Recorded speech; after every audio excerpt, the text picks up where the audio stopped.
Halo teman-teman, menarik sekali hari ini kita belajar tentang perkara yang dialami oleh rekan Kenny Sonda. Menurut informasi yang saya dapat dari beberapa berita online, Kenny Sonda adalah seorang pengacara yang memberikan opini atau advice hukum kepada kliennya. Kemudian, Kenny Sonda diduga dijerat dengan pasal 372, junto pasal 55 ayat 1 Kitab Undang-Undang Hukum Pidana. Kita tidak boleh lupa, pada pasal 16 Undang-Undang Nomor 18 Tahun 2003 tentang advokat, advokat tidak dapat dituntut baik secara hukum perdata maupun hukum pidana dalam menjalankan tugas profesinya dengan itikat baik. Jadi singkatnya begini teman-teman, advokat Kenny Sonda memberikan legal opinion, pendapat hukum kepada kliennya, salah satu perusahaan, kemudian ia diduga dijerat dengan pasal 372, junto pasal 55 ayat 1 Kitab Undang-Undang Hukum Pidana. Kenny Sonda ketika ditetapkan sebagai tersangka atau terdakwa tidak dapat melakukan upaya hukum pra-peradilan. Kenapa? Karena pada pasal 82 ayat 1 huruf D KUHP yang berbunyi, dalam hal suatu perkara sudah mulai diperiksa oleh pengadilan negeri, sedangkan permintaan pra-peradilan belum selesai, maka permintaan tersebut gugur atau pra-peradilan tersebut gugur. Menurut M. Yahya Harahap, sidang pertama adalah sidang saat pembacaan surat dakwaan. Adapun yang menjadi dasar hukum pra-peradilan adalah pasal 79 KUHP tentang sah atau tidaknya penangkapan atau penahanan.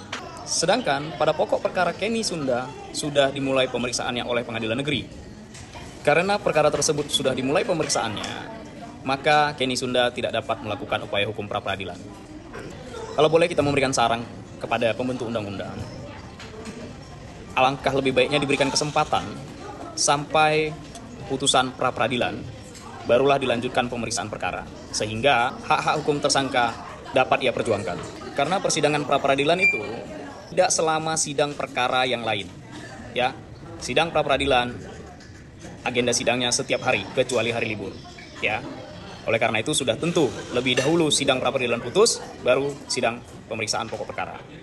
Sehingga penetapan seorang tersangka dapat diuji pada sidang pra-peradilan. Kenapa kita memberikan saran demikian? Ya, sungguh sangat disayangkan. Banyak kita lihat kasus-kasus yang ternyata setelah ia ditahan, ternyata tidak terbukti bersalah di pengadilan. Sementara orang sudah ditahan, sudah mengalami pahit sakitnya di balik jeruji besi. Kemudian setelah disidang, ternyata tidak terbukti bersalah, divonis bebas.